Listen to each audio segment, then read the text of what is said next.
You will toil and struggle and fight and die against any and all intruders that would come, as your house has done for generations.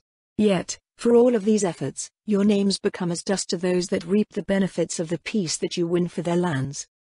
Lady Shiltier's words of a month previous returned to Ludmilla's recollection, and a tear rolled down her cheek as she bit her lip in frustration. Lady Shiltier knew.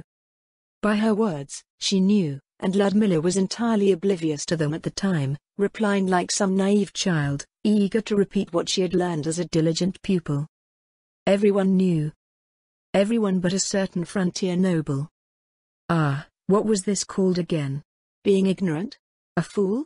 A loyal, stubborn fool, the last in a long line of loyal, stubborn fools. Even when warned, even when told directly, her heart refused to believe that someone entrusted with the duties of a noble could conduct themselves in such a manner. Right until Count Vulkanheim's tale of House Fassett was forcibly crammed down her throat, at a point where everything threatened to collapse around her once again. All of her preconceptions of the world and how it should work had been steadily crumbling away since she entered Lady Shiltier's service, and, now, even the ways that defined her very existence were cast in doubt. Generations' unwavering service. A life filled with loss, where they could only swallow their sorrows and fight on. Generations of stalwart vigilance paid for in blood. And for what? So that others could skirt the law and play their games of intrigue? Ludmilla recalled her father's expression of gratitude over their meager stipend, the price the others paid for peace, which allowed them to uphold their duties, to continue to hold the border. Her feelings over the memory warped, tainted with her new understanding of its meaning. Rather than being seen as reliable peers, supported by the efforts of the realm as a whole, they had been treated as nothing more than guard animals sustained by table scraps. Was that all her family and people amounted to? Was it all that they were worth? How her realizations repainted her knowledge of the past was not even the worst of it. If Lady Shiltier knew, it was almost certain that the royal court knew as well. Countess Jessen's fears were probably justified. The central administration would simply allow the situation to develop to such a degree that it could be used as damning evidence against retention of the laws that they were so dissatisfied with. It would be a fatal blow to the aristocracy, and a permanent stain against the hundreds of thousands of human citizens of the Sorcerer's Kingdom. All of the efforts of the past month, the promising future laid before them, all torn apart by a noble house still mired in their old ways, and no one but the royal court, who had no reason to move until it suited their purposes, possessed the legal authority to stop them. The faint sound of objects clattering to the ground, followed by the crash of plates, came over from across the courtyard. Ludmilla unclenched her fists and took several deep breaths. With the source of her ire at the forefront of her mind, her continually rising sense of aggression was probably wreaking havoc with her maid's work. Ludmilla closed her ledger and put away the last of her tasks for the afternoon, trying to untie the angry knot in the pit of her stomach. There was no point in fuming powerlessly over the reality that now faced her. All there was to follow through with Amelia's pointed counsel. Her maid understood that things were not usually so ideal either, but, rather than fret over the state of affairs, Amelia had placed her trust in her liege, confident that Ludmilla would find a way. Rather than agonize over whether she should change her ways, Ludmilla could only remain steadfast and see them through. She would place her trust in Lady Shiltier, and depend on her liege for an answer to their dilemma. If the old ways of the court had been ineffectual against House Fassett for generations, continuing to pursue those methods was pointless. A new way was required to deal with them. If only she could figure out how to broach the subject with Lady Shiltier, and what she might be able to do to help. It was admittedly an odd feeling for a worshipper of the six great gods, that she would trust in an inhuman liege because those of her own kind had proven to be untrustworthy, their ways insufficient. Yet, as Bishop Austin had told her, the champions of humanity and the Sorcerer's Kingdom would be the ones who secured a place for them. It was a rare thing for faith and politics to align, and in such a strange way, at that. After several minutes chipping away at her anger, she managed to rein it in, but not in the sense that the unwelcome sensations had gone away. Instead, the vague and pervasive feelings had coalesced into something more defined, like an arrow, ready to be loosed at whatever it was. For the time being, she still did not have a means to launch that arrow at anything, but it was far better than being tossed about by her feelings with no end in sight. The light tapping of shoes could be heard from behind her, and Amelia entered the edge of Ludmilla's vision. Are you feeling better now, my lady? Amelia asked. Yes, thank you, she replied. Is everything all right in the kitchen? The Lynham sisters sort of crashed into each other, moving a few things around, Amelia said. They're cleaning up the aftermath right now. That was probably my fault again, Ludmilla sighed. I really need to get this under control. It's actually gone now, my lady, Amelia said. Just before I entered the room, it vanished almost entirely. Really? Then at least it's one less thing to worry over, Ludmilla said. Was there something you came to see me about? Yes, my lady, Amelia replied. There was the matter of your appointment with Terra this afternoon. Of course. I forgot how curious I had become about that. Let them know that I will see them now. Just one moment, then, my lady, Amelia replied. I will get the others. The others? Ludmilla frowned. Just how many people did Terra's matter involve? Several minutes later, Terra returned with Amelia, Willuvian, and Leluvian. Ludmilla had not seen them all in one place since they entered into her service. Craning her neck to look around them, she half expected the Death Knights to be somewhere as well, but they were nowhere to be seen. Terra, Willuvian and Leluvian lined up before her, while Amelia stood at her place behind Ludmilla's shoulder. The arrangement seemed suspiciously similar to when she had been introduced to the Lynham sisters, the morning after they had arrived. There were distinct differences, however. Her maids no longer had their frightened and haggard appearance. Willuvan and Luluvan, especially, were no longer so thin and weak-looking. Their dull, half-dead look had disappeared, their steel-grey eyes bright and sharp. Glossy teal hair had grown below their shoulders and their postures were no longer so timid and filled with uncertainty. When they curtsied deeply to greet her, however, Ludmilla felt something was off. She tilted her head curiously at the gesture that was far too formal for regular domestic activities. As she looked at them, they looked at her. The impasse was a bit annoying. Speak. Both started at her command, and they spoke after a brief glance at one another. Leluvian is with child, my lady, Willuvian said. Willuvian is with child, my lady, Leluvian said. Ludmilla blinked slowly, then blinked again. Her mind did a little flip and worked frantically to make sense out of what was being said. Are you trying to have me guess which one of you is pregnant? Ludmilla said. They're both pregnant, my lady, Terra replied flatly. How long how long are elves, half-elves even pregnant for? Elves were rumored to live 10 times longer than humans, aging at relatively the same rate. Did it mean that elves were pregnant for 10 times longer than humans? It was a vaguely horrifying thought. I think our mother said she carried us for about 3 seasons, my lady, Leluvian said. Ludmilla breathed a sigh of relief. She examined her chambermaids again. They certainly didn't bear any signs of their pregnancy. Then, this was from that time under Count Facet's orders? They nodded. Ludmilla sighed again, then looked up at the limestone ceiling. She had not the vaguest sense of what to say, or what to do. All right, so you are both with child. For what reason did you want to meet with me? I thought you might want to decide what to do with them, my lady, Terra said. What to do with them? What did she mean? I'm sorry, my lady, Leluvian said. Are we fired? What? Ludmilla nearly shouted, which made her maids flinch. Why would I dismiss you? Do I really seem like such a terrible person that you think I would toss 2 pregnant retainers out into the street? No, my lady, Willuvian replied. I'm sore, thank you, my lady. For the both of us. The Lynham sisters curtsied again, even deeper than they had before.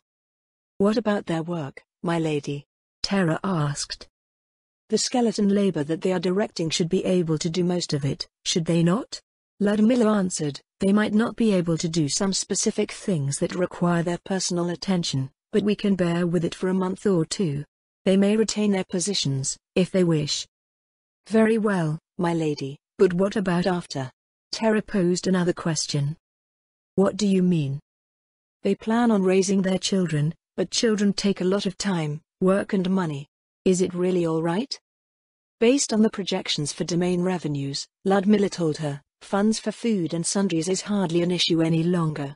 It would have no more effect on my finances than supporting any of the other household retainers that the undead labor has rendered unnecessary.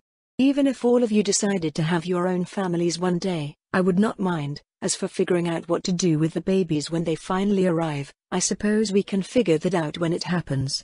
It couldn't be that bad, better than trying to raise them alone, at any rate. Since a good portion of your work is done through the skeleton laborers, you may be able to perform your household tasks and tend to your children at the same time. The thought of advertising the skeleton laborers as a boon for homemakers and working women everywhere drifted up from the depths of her mind. Well, maybe she should try it in her own domain first before forwarding the idea to the central administration. The opportunity was right in front of her, after all. If that's the case, Tara said, then I have a suggestion. I'm listening. It would not be appropriate to raise children in a city manor, especially one that is meant to only house nobles and entertain their guests. Taking them to Warden's Vale would be the best option. You two are all right with this? Ludmilla looked to the sisters. They're the ones that expressed interest in it in the first place, her housekeeper said as they nodded in confirmation. After Ms. Lutzi told them about Warden's Vale, they've wanted to make the move ever since. We're sick of the city, my lady, Luluvian said. Even though our lives have been good ever since we came to you, the memories remain. Please take us with you, we would very much prefer to live away and surrounded by nature. In that case, Ludmilla said, I have no objections. Accommodations will be a bit cramped but, as the domain grows, extra hands will be needed for the household there anyways. Mrs. Roach, how long will it take to train or hire suitable replacements for the city manor? That would depend on that head maid Annie Ranthal, Miss Veyron.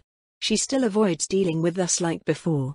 The new footman took a couple of weeks, so I'd expect it to at least be about the same. It wasn't a long time to wait and, given the impending crisis in Facet County, it might be enough time for them to contribute in some way. Given that Countess Corlin had proposed the notion to deliver sanctions against House Facet, and she was also not a neighboring noble that would be suspected of having a conflict of interest in the matter, it was likely that she would be sent to the territory in the west. With the unscrupulous nature of House Facet, Ludmilla didn't want her friend to go with nothing but a light diplomatic escort. As the timing seemed so ideal, another thought came to her. Luluvian. Yes, my lady? They replied in unison. Before you go to Warden's Vale, would you like to help in bringing House Facet to account? The Lynham sisters exchanged glances with one another, then returned to look at her in confusion. The hungry gleam in their steel-grey eyes was unmistakable, however. They listened quietly as Ludmilla explained that situation in Facet County, and the dilemma of the House of Lords. After she finished her explanation, Tara did not look surprised, but Amelia was livid. That's, how could they?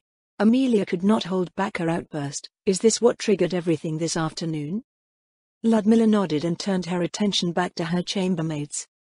I understand if you do not wish to come, you now have more to care for than just yourselves, after all, but you will be well protected for the help that I might need from you. As you are familiar with House Facet's domain, the information you can potentially provide may prove invaluable.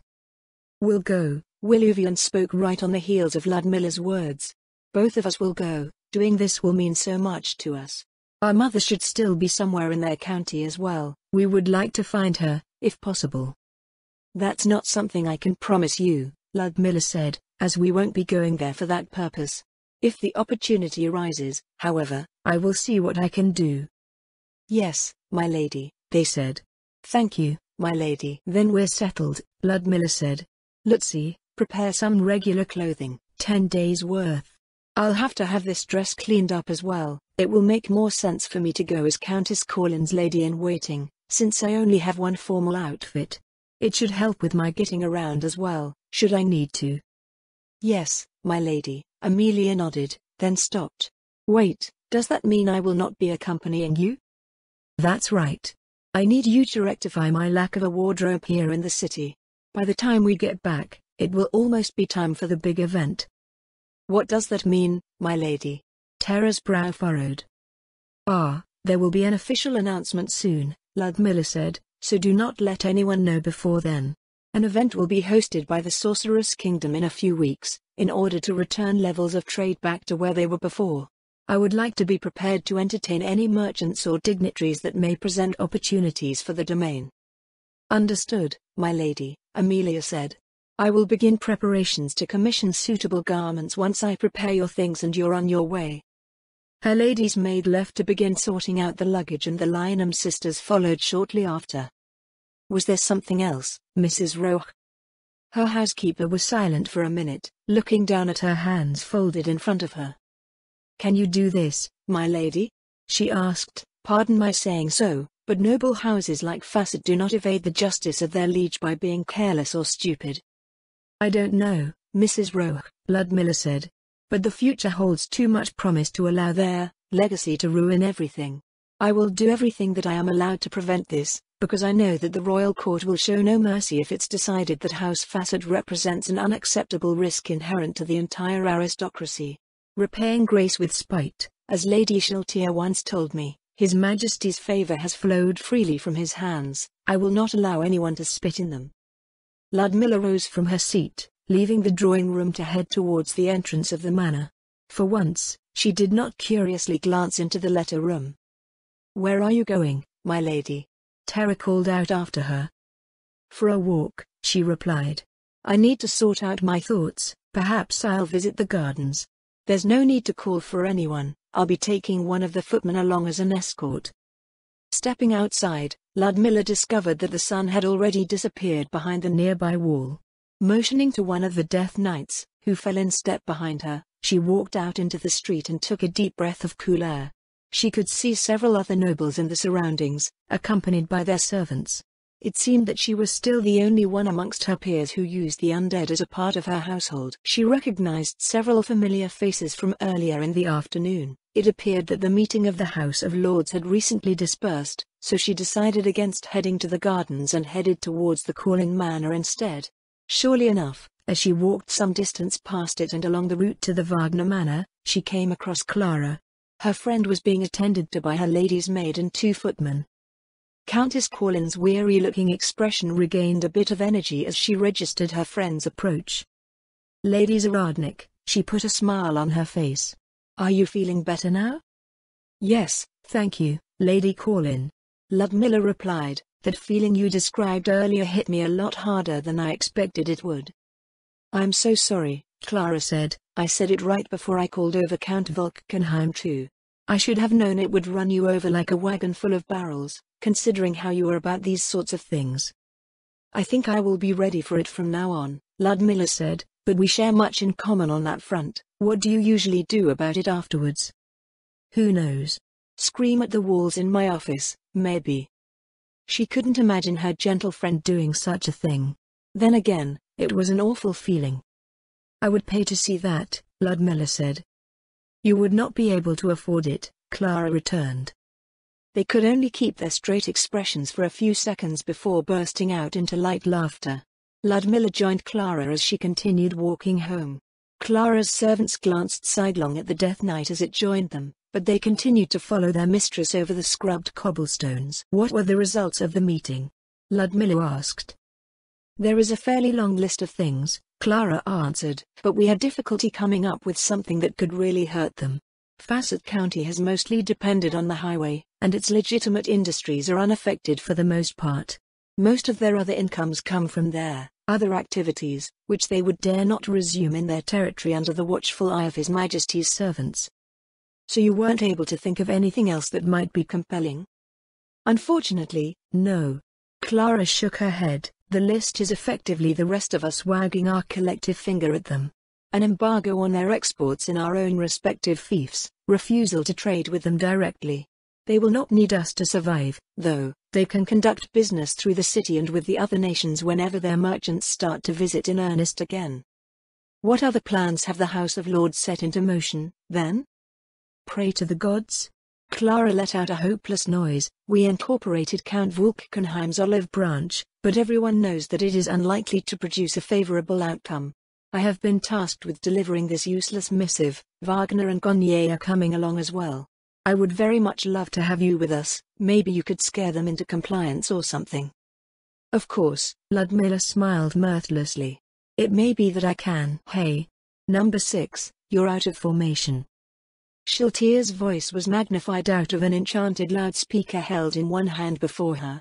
In the skies high above Erantal, she was overseeing the exercises she had tasked to multiple groups of frost dragons in preparation for their display in the days following the formal announcement of the Baharuth Empire's submission to their master. With the coming festivities, it seemed everyone was sent into a flurry of activity. Albedo had set the human nobles and the prominent members of the city to work beautifying Erantal, refurbishing and decorating the city, along with the highways running through the duchy and the towns and villages they ran through. They had been informed well in advance to begin these preparations, which also provided the chance for them to ready themselves for all of the new opportunities that would surely come to Ein Summer's realm. The Guardian Overseer had issued a general directive to create as grand a display as possible to the rest of Nazarick's servants as well, but it was hardly something that needed to be said. Aura and Mare were nearly finished laying down the foundations for the new demi-human quarter of Erantal, which would open sometime during the proceedings, and many curious and excited subjects of different races from the surrounding lands would be moving into the city. Cocytus had been endlessly drilling and instructing a contingent of lizardmen, alongside several other native peoples from his territory around the Great Lake who were capable of traveling overland. Pandora's actor had taken the ever-increasing levels of energy that followed the announcement just this evening, stoking them to even greater heights with his work as Moman. Now, commoners and aristocrats alike were infected with excitement for the upcoming event. For her own part, she had taken her new charges, the frost dragons subjugated in the Azalizia range, to the city to put on a show of aerial majesty that would be sure to impress the relatively weak peoples that came to visit. They would later be turned to helping her in establishing an aerial transportation network, but, for now, she was confident that they would be one of the highlights, inspiring awe and wonder into all who would visit the capital of the Sorcerer's Kingdom. Once she got them to fly properly, that was. Below her, even as Number 6 moved to correct his flight path, Number 3, the dragon leading the formation, reacted by edging away cautiously. "Hey! Where are you going with your entire formation?" She seethed at the dragons below, who had altered their course entirely due to the movement of their flight leader. "At this rate, we'll be the laughingstock of the whole event. Maybe you would look more impressive being displayed in the markets as a purse." It was an empty threat, but they didn't need to know that. Compared to the teeming populations of humans and demi-humans, there were only about 12 frost dragons of varying ages. She could not callously squander the dragons entrusted to her by Ein Summer in a fit of pique. Thus, she was reduced to shouting and making threats, which felt decidedly inelegant, annoying her all the more. According to Pereroncino Summer's encyclopedia, this type of dragon was among the smallest and weakest out of all the species that could be considered true dragons. They were naturally solitary and independent, so it was a wonder that they had been found living together in such large numbers. They weren't overly bright either, until they exceeded a certain age. Even then, it varied widely by their individual personalities. Intellectual development was generally looked down upon by their kind, leaving most possessed of an extraordinarily cunning, albeit feral mind. They tended to act first, relying on their natural advantages and instinct until experience tempered their behavior. Despite their disadvantages, they came with quite a slew of advantages over other dragons as well. They were agile, maneuverable and could fly long distances at incredible speeds. Despite lacking in what might be considered raw intellect, they had something like a perfect episodic memory, unique to their species amongst dragons. And, like with all dragons, innate spellcasting ability came with age as well, which could aid them in all manner of things. With these qualities in mind, their Olus couriers for the Sorcerer's Kingdom was an obvious choice. Once they were trained and became accustomed to their duties, further worries should be few and far between. Shiltir continued shadowing them from above them as they turned over a waypoint indicated earlier when laying out their flight path, where they made a slow pass over the southern gate of the city. She had only needed to show them once and none had ever forgotten it, so what was said about their memory certainly seemed to be the case. Not that she would ever doubt her esteemed creator's gift of knowledge. As long as nothing interfered with their course and they weren't being sloppy, they would never make a mistake along it, no matter how complicated it became or how much time had passed. The sun dipped below the horizon as the exercise continued and, as she swooped down to poke a dragon back onto the proper course, a disembodied voice reached out to her. Shiltir Summer. If it was by voice alone, she might have recognized it as something vaguely annoying from recent times, but the message spell expressed the sender's identity in more concise terms. It was Nonna, the administrative attaché that Albedo had pushed onto her human vassal. The name the Elder Lich was given had sent Pandora's actor into a panic when he realized what he had heard was what was actually being said, until he finally concluded that it did not have any current association to players from Yggdrasil. When Shiltir had asked her one day about it, the Baroness explained that it was a trick of language. If one knew multiple languages, they could convey multiple meanings through a single expression via the systems of the world. At least one of the meanings stemmed from a language of the Supreme Beings, which the area guardian of the treasury had fretted over until he had decided that it was simply a vestige of players long past. It was a number embedded in the language of the slain theocracy, which they had long suspected to have ancient ties with beings from their former existence. After correcting the flight path of the Frost Dragon formation, she regained altitude and turned her attention to the message while continuing to monitor the dragons below. "Yes, what is it, Aransuka?" She did not actually need to yell over the sound of the wind, or speak out loud at all, for that matter, but it was a hard thing to rein in for some reason. If the Elder Lich thought anything of it, she did not make it known through her reply. "Baroness Zaradnik has requested an audience." "Did she say what it was about?" "No. Only that she would like to see you at your earliest convenience." "All right, I got it." The spell ended, leaving Shiltir to ponder her vassal's request as she soared through the night sky. Had her vassal actually ever asked for anything? Unlike the frost dragons she had recently been granted responsibility over, the young human noble she had taken under her wing did not require much effort on Shiltir's part at all. Baroness Zaradnik knew enough about her own duties and was talented enough to deftly adapt the Sorceress Kingdom's new ways to the advantage of her own domain. Her insights and the data she provided were used to fine-tune some of the initial workings of the administration. It was a shame that nearly all of the credit went to Albedo through her forcefully placed agent, but it was more to the relief of all of Nazarik's denizens working in the region that things were now moving in the direction that Iron Summer desired. She was complimentary, yet forthright in their interactions. She did not snivel or grovel like some, or seek to deceive and put on airs like others. She accepted her orders without voicing complaint, and she kept her head down as she worked to produce results. With the mechanisms of the Sorceress Kingdom beginning to work properly, Shiltir saw that the quality of its citizens varied widely, and she could have ended up with far worse. If only she could sink her teeth into Baroness Zaradnik's friends as well. Unfortunately, the sheer productivity they represented between them was something Albedo immediately recognized, so she had jealously retained them as part of the duchy's immediate jurisdiction. Encouraged by past successes, the Guardian Overseer had also appointed the most experienced of the ducal nobility, Countess Jesn, as an advisor to the royal court, but the decision had yet to bear substantial fruit beyond streamlining communication between the royal court and the House of Lords. As their flight path crossed over the central district of Rantel, Shiltir folded her wings and dove towards the city below. The fact that she could do so worried her as a floor guardian. The enchantments that restricted teleportation in the central district amounted to a layer of protections at street level. Filling the entire sky above the city to prevent teleportation would cost far more mana than all of Nazarik's combined forces could keep up with, so it had become a constant thorn in their defensive preparations. Even Demiurge was unable to come up with an answer, to his great chagrin. All an enemy player would need to do was teleport high above the city, devastate it with super-tier magic, and all of their work here for the past few months would be for naught. Certainly, it was not Nazarik, but the thought of failing to defend Iron Summer's dominion was still unacceptable. Nearing the rooftops, she slowed her descent and alighted on the manor she had provided to the Baroness.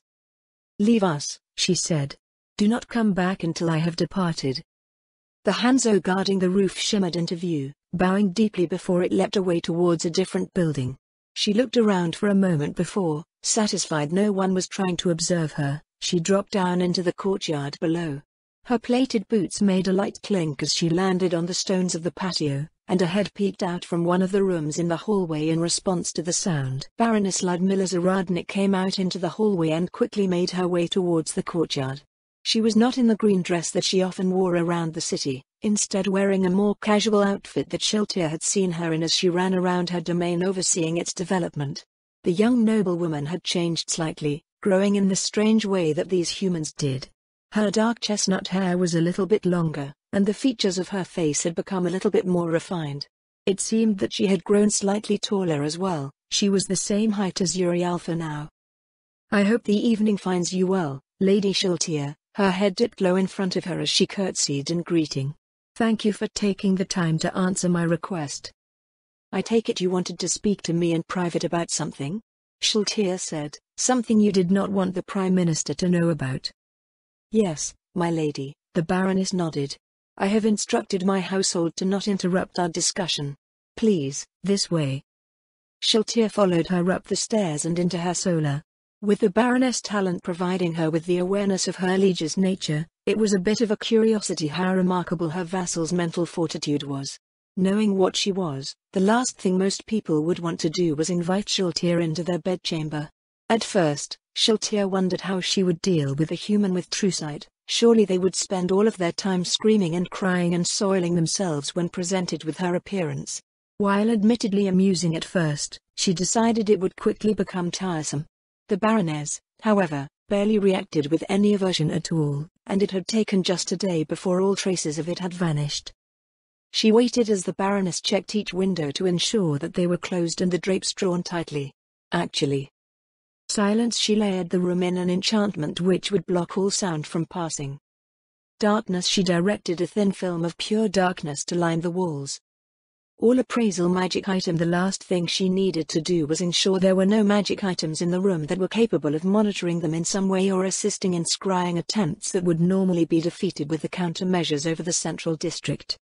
Shiltir peered around the room and her eyes widened slightly when she realized that, aside from several of the perfume vials that they had purchased over a month ago, the Baroness did not have even a single magic item in her possession. Maybe she had been neglecting her vassal too much. Though he ruled over them sternly, Cocytus was nurturing and open-handed with his own vassals. Albedo shrewdly brokered magical items out as favors to her various agents. Negredo, Pestonia, and Yuri Alpha, who were setting about making the finishing touches on their orphanage, were sparing no expense for the children that would live there. Needless to say, the disparity in treatment between her far more productive vassal and the beneficiaries of the others made her feel miserly in comparison. It would not do to have matters remain as they were, but the problem was that the others had been allocated resources to assist in their efforts. Only Shiltir's assignment with the Frost Dragons had been budgeted, and siphoning away resources meant for this duty was not an acceptable option. She filed the issue away in her mind as the Baroness returned to stand before her, folding her hands in front of her lap before she spoke. "My lady, there is something I would like to have your consultation with." She faced her directly as she began. "You are one of the few I can confide in, and the only one who I believe can help." Confide? In her? Shiltir thought it decidedly odd. Most of the confiding done by the humans of the duchy was directed towards Pandora's actor, consisting of any number of ridiculous things. Seeing that the Baroness had that same look of wanting to ask for something while being unsure of whether to actually ask, Shiltir unequipped her pipette lance, just in case. "Let's hear it, then." At her prompting, the young noblewoman spoke. "Yes, my lady," she said. "I was wondering if there was any way you could have me assigned to the judiciary." "There is some." Shiltir reached out, and the Baroness' voice turned into a surprised cry as Shiltir snatched the noblewoman by the arm and sent her flying into the nearby wall. A thud accompanied her impact, or at least there would have been, if the structure had not been coated in silence, and the Baroness rolled once after bouncing off of the wall and hitting the ground, lying stunned on the floor. "We have gone over this once already," Shiltir said evenly. "That you had better provide an acceptable explanation for the arrangements that you request, if you do not wish to be thrown to your death. The latter part of that was yours, I believe. Now, why would you wish to be transferred to a department managed by the Guardian Overseer?" As she waited for the Baroness to recover and come up with her answer, Shiltir activated life essence. The force at which she had thrown her would probably amount to half of an average noble's health, certainly not enough to kill even the weakest humans, and since the wall had done the damage, her cursed night abilities shouldn't prevent recovery, but she double-checked just to be sure. She narrowed her eyes, as what she saw did not match her expectations. Instead of the aura surrounding the noblewoman indicating a substantial amount of missing health, it appeared as though the damage she had sustained was perhaps only 10% of the whole. Was it due to her training with the Adventurer Guild? Or was she never like the rest of the flimsy nobles in the first place? She should have barely started with the former. Meredith mentioned that she was part of the first group that was most likely ready to be promoted from the lowest ranks of the Adventurer Guild, so it should be the latter. Additionally, Sheltia recalled that the Baroness' abilities were more in line with that of a commander class, though they were clearly related to her function as a member of the human nobility. It reminded her of the Quagoa leader she had encountered recently during their journey to the north, Peri Euro, who was effectively a noble of his own race but displayed the qualities of both a commander and a monk. The idea that the beings of this new world might have classes that functioned with high efficacy in multiple roles was difficult for her to wrap her head around, and felt rather unfair despite their apparent weakness. Baroness Zaradnik pushed herself up from the floor. She was decidedly not the utterly flimsy thing that Sheltia had first encountered before the chambers of the royal court. She did not look down on the Supreme Being's decisions in the creation of her floors, but the vast majority of the denizens on her floors were weak pop mobs.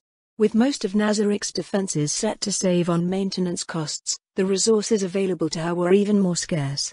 That she could perhaps cultivate additional, useful vassals and expand her own contributions to her master's cause was a tantalizing notion. Or perhaps these strange peoples were a future danger to Nazarik.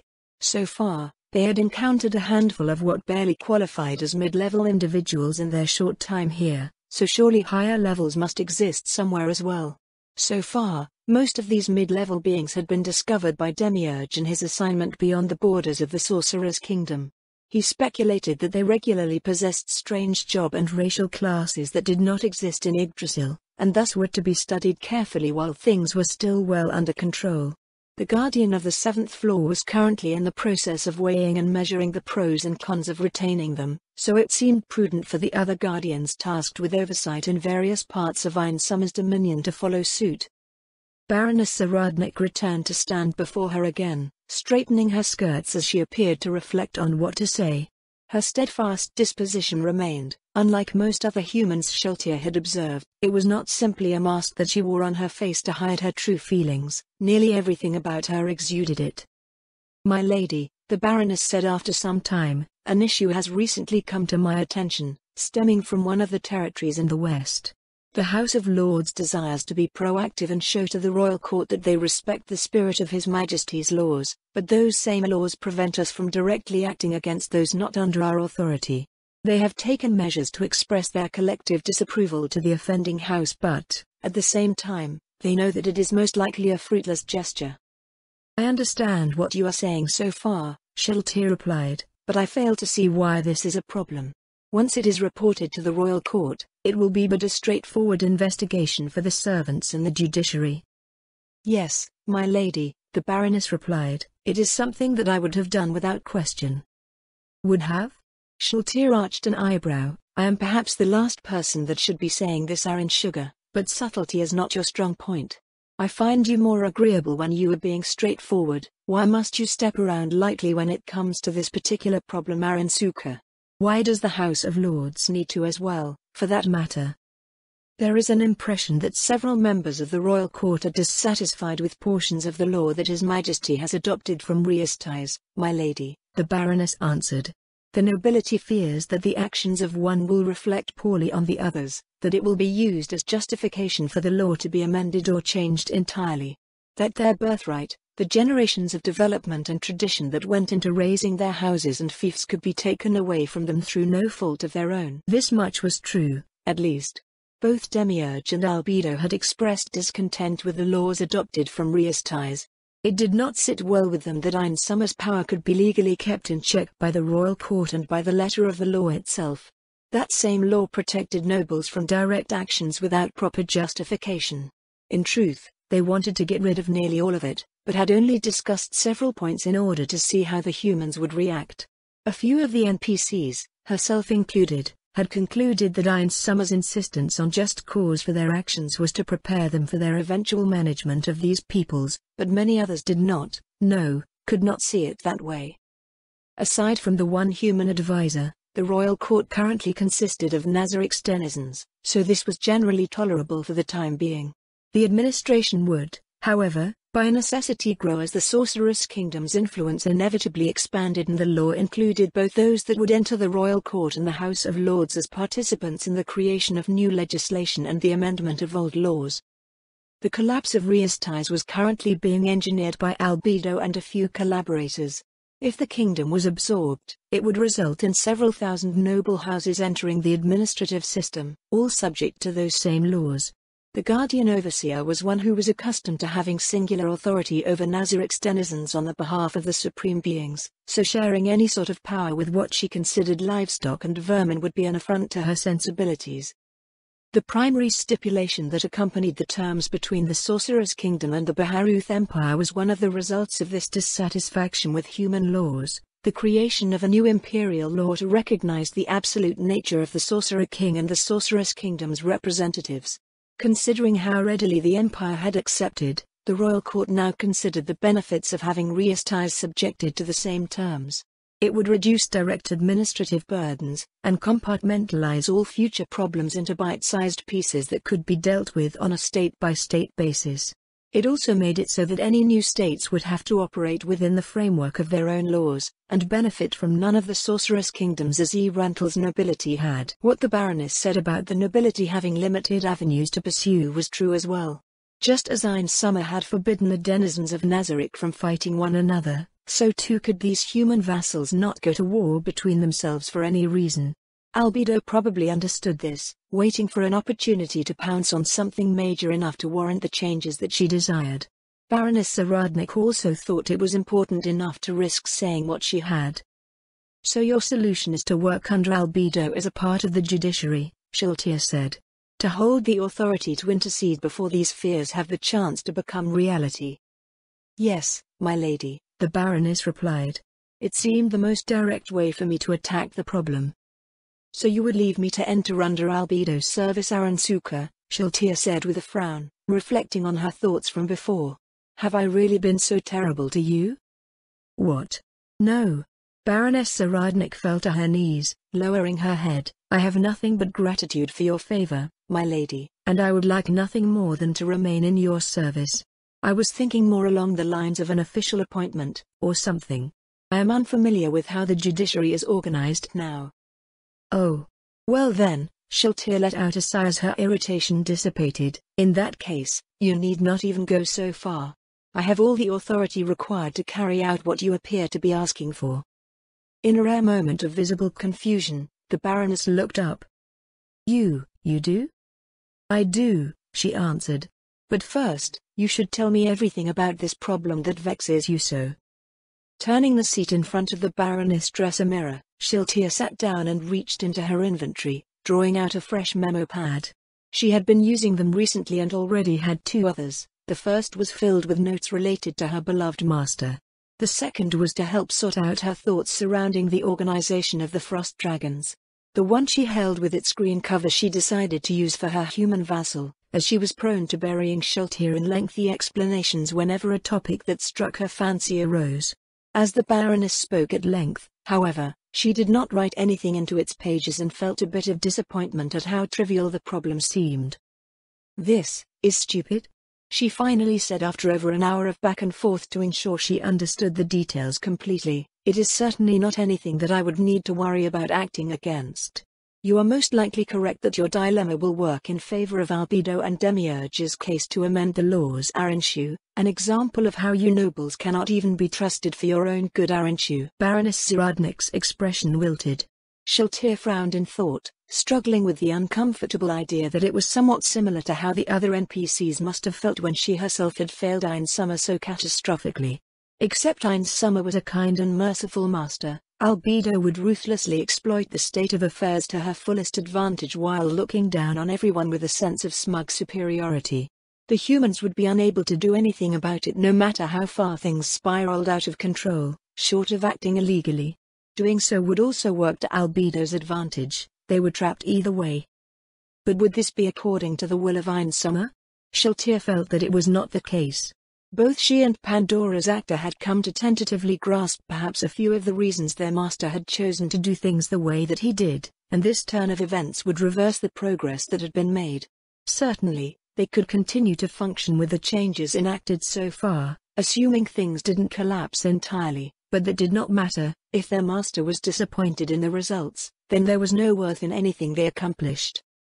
"Tell me," Shiltir said, Do you believe that this sort of thing can happen in the future? In the Empire? In Reistais, should they enter under the Sorceress Kingdom's dominion? In the far-off lands of other peoples? The young noblewoman spoke with her gaze downcast, ears turning red. It will, the Baroness said. When we first met, I would have thought this impossible. In hindsight, I am embarrassed over how confidently I spoke of so much without knowing what the world beyond my domain was truly like. Now, I feel that all of my friends, all of the other nobles, even my servants, are more aware of these things than I. To be given the chance to learn everything I have as your vassal is a blessing that I am undeserving of, and a debt which I must repay. Sheltia tapped her cheek thoughtfully. With the expansion of her duties, she would actually be the one whose responsibilities ranged the furthest in the Sorceress Kingdom's sphere of influence. Actually, as the person responsible for logistics, it was already the case even before the Frost Dragons were placed under her. The task of creating an aerial transportation network, however, would have Sheltia and those under her interacting with the world at a far greater frequency than before. If the troubles described happen elsewhere, Sheltia would need to come up with measures to effectively root them out and deal with them. She could not turn a blind eye and plead ignorance after the fact, nor would she even consider doing so as a denizen of Nazarick. This, too, was something she had asked the Baroness thoughts on, late in the day when Sheltia had accompanied her around the city to learn what she could. Because they appeared to share many things in common, she was curious what the human would make of it, but her reply at the time had been made in the same, mechanical fashion as much of her other thoughts on various subjects that day. It left Sheltia uncertain about how far she could go with her. Was the Baroness hiding behind her human ways, stepping around carefully and making excuses for the behavior of her fellows, or was she truly unaware of the facts? Was she simply a useful pawn to be kept in the dark, or could she rise above the veil of ignorance to become something more? Though it had been over a month since her asking, Sheltia now had her answer. If that is the case, Sheltia said, preparations must be made for these eventualities. If you truly wish to act under my authority, above the traditions and laws of those who fall under His Majesty's dominion, there are many things that you will need to learn. You should already have some sense of this through our time together, but I will once again make it clear who it is that you wish to serve. Sheltia rose from her chair, coming to stand before Baroness Saradnik. The young noblewoman had remained seated on the floor throughout their discussion, looking up at her. I am Sheltia Bloodfallen, guardian of the Sorceress Kingdom, defender of His Majesty's realm. Be it as his lance or his lady, I am the instrument which carries out his supreme will. There is no task too onerous, no distance too far, no duty too great or small. I live and die for my master, and it is both my pride and my pleasure to serve. The order which I follow supersedes all others, for it is the will of Ainzul-Gaun. All laws, customs and traditions are beneath this order, secondary to the Supreme One's will. To serve as my vassal, this order must also become your own as well. I do not expect you to understand everything immediately, but as you learn, you will also come to know how your human ways are not our ways. This may put you at odds with yourself and your peers in the future, but it may also help your kind as well. Knowing this, do you still wish to become my vassal in truth? The Baroness shifted in her posture, rising to one knee. I am at your service, my lady. Sheltia reached down to cradle the young noblewoman's cheek, tilting her gaze upwards to meet her own. Then as His Majesty has with me, so shall I with you, her voice was solemn. As a reward for your fealty and efforts in restoring the realm, I offer you, duty. It is an extension of my own, to be a defender of His Majesty's realm, the first lance to be directed against those who would oppose his will, both within and without. To be a faithful supporter of His Majesty's precepts and the future which he envisions for the Sorceress Kingdom. It is your choice to accept this, Ludmilla Zaradnik. Though the Baroness visibly struggled to control her emotions, her response was immediate. There was no hesitation, but her voice carried with it a heaviness that spoke of the weight in the young noblewoman's heart. This duty, it would be my honor to receive this duty, my lady.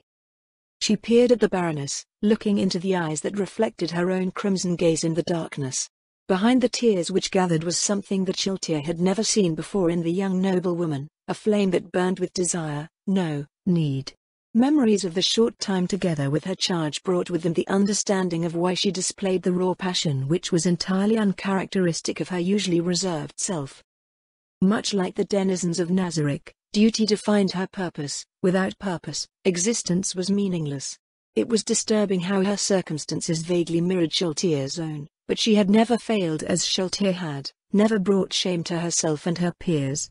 Her duty had simply been denied her, before she could even act to fulfill it. Yet she continued to serve, even as she clung desperately to the echoes of her former identity as a steadfast defender of a nation that barely spared her existence a thought. As a guardian, this was unacceptable.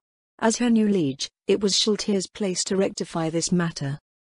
"Very well," Shaltir said. Leaning forward, she pressed her lips against the crown of Ludmilla's head. "Then this shall be the first of the oaths between us," Shaltir whispered softly into her hair, "my Baroness.